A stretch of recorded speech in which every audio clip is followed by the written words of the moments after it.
Leader అనేవారు ముందునే నడిపిస్తాడు. ఇక క్రికెట్ లో కెప్టెన్ అంటే లీడర్. జట్టులో ఉండే ప్రతి ఒక్కరూ నిర్ణయాలు తీసుకుంటే పని అవ్వదు. అందుకే కెప్టెన్ గా ఒకరిని నియమించి అతడికి మైదానంలో నిర్ణయాలు తీసుకునే అవకాశాన్ని ఇస్తారు. వీడియోను చూసే ముందు చిన్న రిక్వెస్ట్ అండి, వీడియోను లైక్ చేసి మీ సపోర్ట్ ని తెలియజేయండి. మొదటిసారి మన ఛానల్ ను చూస్తున్నట్లయితే సబ్స్క్రైబ్ చేసుకుని పక్కనే ఉన్న బెల్ ఐకాన్ ని ఆన్ చేసుకోండి. జట్టు కెప్టెన్ బలంగా ఉంటే టీం బలంగా ఉంటుందంటారు. అయితే ఐపీఎల్ లోని ఒక జట్టుకు కెప్టెనే పెద్ద భారం.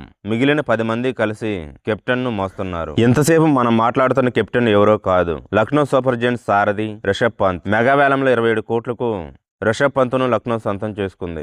ఐపీఎల్ చరిత్రలో కాస్ట్లీ కెప్టెన్, కాస్ట్లీ ప్లేయర్ అయిన రిషబ్ పంత్ ఈ సీజన్ ఇప్పటి వరకు ఆడిందే లేదు. ఇక తన చెత్త నిర్ణయాలతో ఢిల్లీ క్యాపిటల్స్ తో జరిగిన మ్యాచ్ లో లక్నోను వాడించాడు. ముంబై ఇండియన్స్ తో జరిగిన పోరులో రిషబ్ పంత్ మరోసారి బ్యాటర్ గా విఫలమయ్యాడు. కేవలం 2 పరుగులు మాత్రమే చేసి అవుట్ అయ్యాడు. ఇక వికెట్ కీపర్ గా తన వద్దకు వచ్చిన బంతులను పట్టుకున్నాడు. మిగతా 10 మంది ప్లేయర్లు ఆడటం వలన పంత్ కెప్టెన్సీ ఖాతాలో మరో విజయం చేకూరింది. ఉన్నది ఉన్నట్లు చెప్పాలంటే 10 మంది కలిసి పంత్ని మోస్తున్నారు. ఈ సీజన్ లో రిషబ్ పంత్ ప్రదర్శన చూస్తే 0-15-2-2 మొత్తం 4 మ్యాచ్ల్లో 19 పరుగులు చేశాడు.